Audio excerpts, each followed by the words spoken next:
You ever notice how a flight can go from peaceful to pandemonium in about 3 seconds flat? Yeah, I thought I was in for a smooth ride that day, tucked into my little window seat in row 19.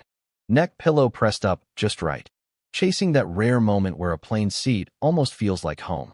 The low hum of the engines, the cool air, the lights fading down, it was all setting me up to drift off, until a voice shattered the quiet, slicing right through the soft murmur of the cabin like a chainsaw in a church. "You call this legroom?" she barked, standing bold in the aisle. "Folks, I'm talking about a woman you could spot from a mile off. Bright floral dress, blonde hair pulled up so tight, I thought she'd lose circulation.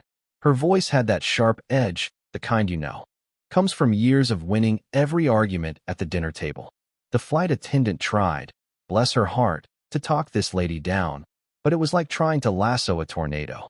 "I will when I get the seat I paid for," she snapped, eyes darting like a hawk across the row. "Right at my boarding pass, right at seat 19B. I felt the air change before she even sat down. She slammed into the seat beside me, the pattern of her dress basically blinding me in my peripheral vision, and without a word, she cranked the air vent straight at her. That's when she noticed my neck pillow and, with the world's fakest sweetness, leaned in.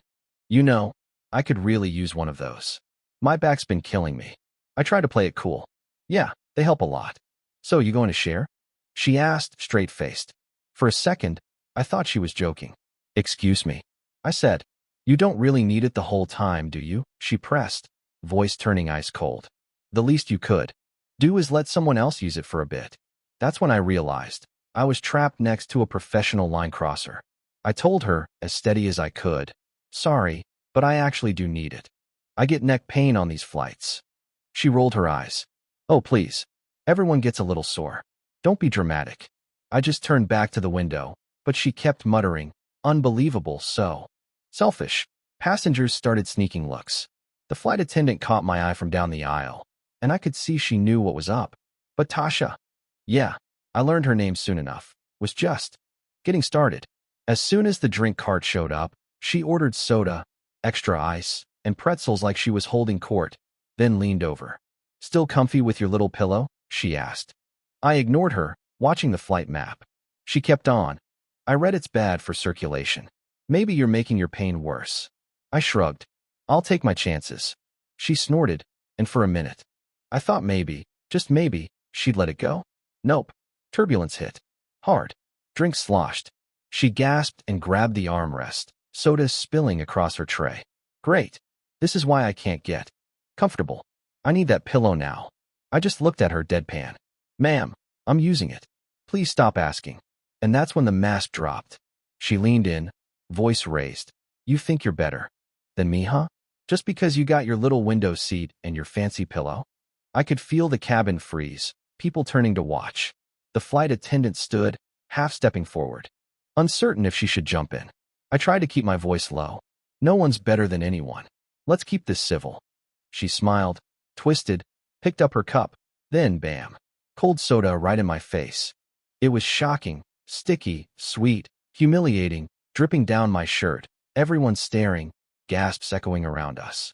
The flight attendant rushed over. "Ma'am, what did you just do?" Tasha tried to play innocent. It was an accident, but the plane hadn't even rocked. The man across the aisle spoke up. "I got that on video." Suddenly Tasha didn't look so sure of herself. The attendant asked, "Are you okay?" I said yes, even as I wiped soda off my neck and shirt, but I looked her dead in the eye. This woman just assaulted me. That word, assault, hung in the air. Tasha crossed her arms. "Grow up. It's just a drink," I whispered. "Then you won't mind explaining it to airline security." For the first time, her confidence cracked. People kept watching. The attendant spoke into her earpiece. "Captain, we have a disturbance in row 19. Tasha went silent, scrolling through her phone, pretending nothing happened. The man across the aisle leaned over, quietly. "I got it all. You'll want this later." He showed me the video, her yelling, the splash, my stunned face. "Thank you," I whispered, grateful. "People like her get away with this stuff too often," he replied.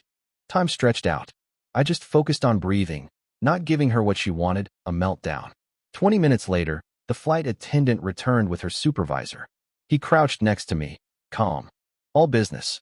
Sir, we'll be filing a formal incident report. Security will meet the flight. Tasha's head snapped up. Security? It was an accident. He didn't even blink. Multiple passengers. Witness what happened. The captain has been informed. Please stay in your seat. She sputtered, tried to raise her voice. He cut her off. If you continue, we'll have to restrain you. That shut her up fast. The rest of the flight was tense. Tasha muttered about overreacting and cancel culture. Nobody bit. When the captain announced the descent, the supervisor came back, reminding everyone in row 19 to stay seated after landing. Tasha protested. You can't make me stay. I have a connection. But he ignored her.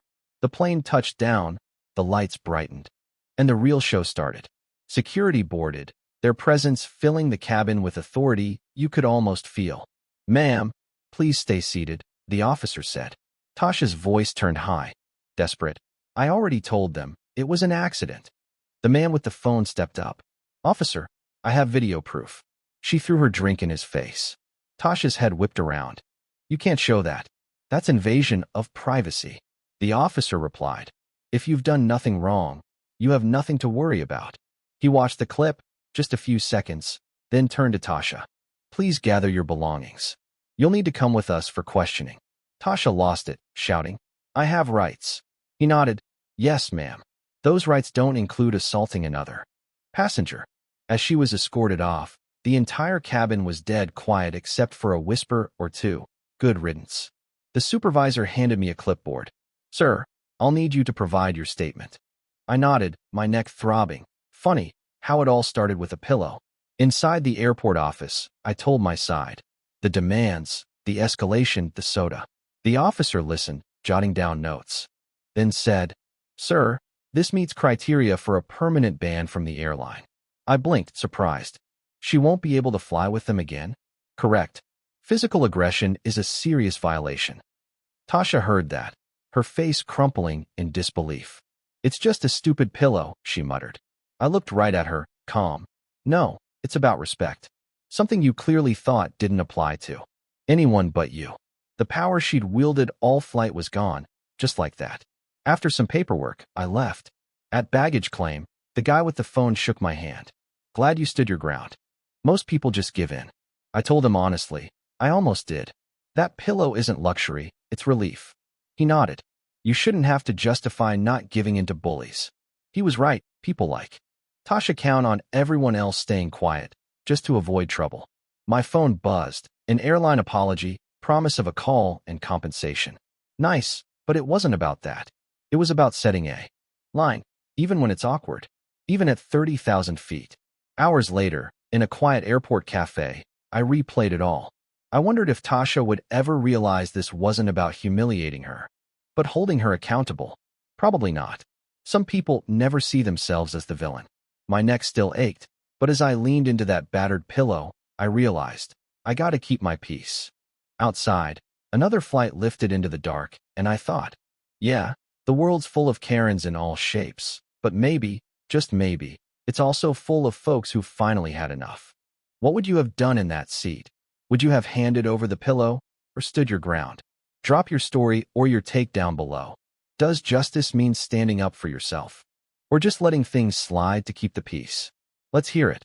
I have a feeling I'm not the only one with a story like this.